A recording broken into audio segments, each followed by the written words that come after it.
They see, at its nearest distance, only 35 million of miles sunward of them, a morning star of hope, our own warmer planet, green with vegetation and grey with water, and a cloudy atmosphere eloquent of fertility, with glimpses through its drifting cloud wisps of broad stretches of populous country and narrow navy-crowded seas.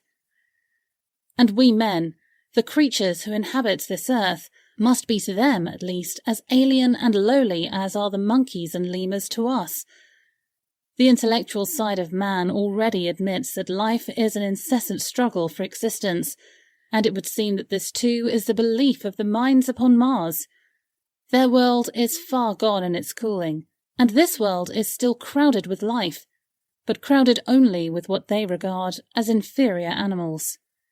To carry warfare sunward is indeed their only escape from the destruction that generation after generation creeps upon them.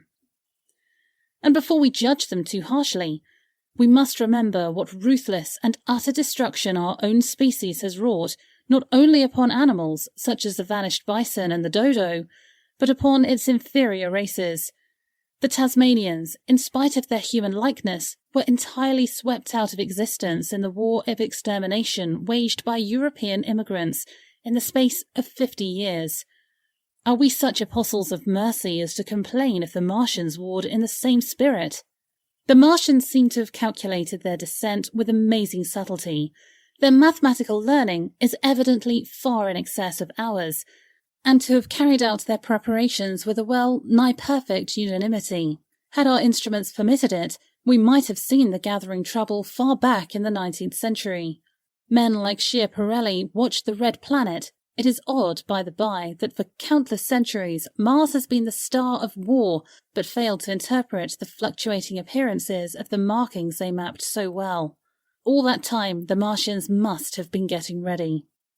During the opposition of 1894, a great light was seen on the illuminated park of the disk, first at the Lick Observatory, then by Perrotin of Nice, and then by other observers.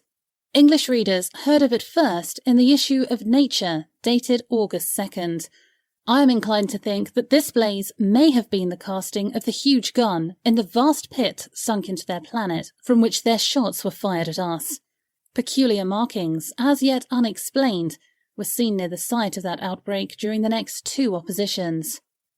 The storm burst upon us 6 years ago now.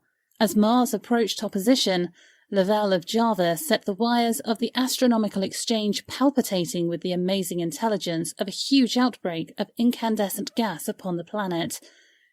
It had occurred towards midnight of the 12th, and the spectroscope, to which he had once resorted, indicated a mass of flaming gas, chiefly hydrogen, moving with an enormous velocity towards this Earth. This jet of fire had become invisible about 12:15. He compared it to a colossal puff of flame suddenly and violently squirted out of the planet as flaming gases rushed out of a gun. A singularly appropriate phrase it proved, yet the next day there was nothing of this in the papers, except a little note in the Daily Telegraph, and the world went in ignorance of one of the gravest dangers that ever threatened the human race.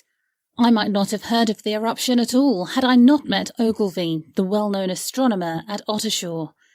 He was immensely excited at the news, and in excess of his feelings invited me up to take a turn with him that night in a scrutiny of the red planet. In spite of all that has happened since, I still remember that vigil very distinctly. The black and silent observatory, the shadowed lantern throwing a feeble glow upon the floor in the corner, the steady ticking of the clockwork of the telescope, the little slit in the roof, an oblong profundity with a starburst streaked across it.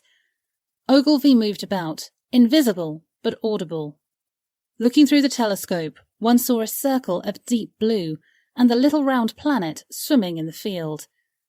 It seemed such a little thing, so bright and small and still, faintly marked with transverse stripes, and slightly flattened from the perfect round. But so little it was, so silvery warm, a pin's head of light. It was as if it quivered, but really this was the telescope vibrating with the activity of the clockwork that kept the planet in view. As I watched, the planet seemed to grow larger and smaller.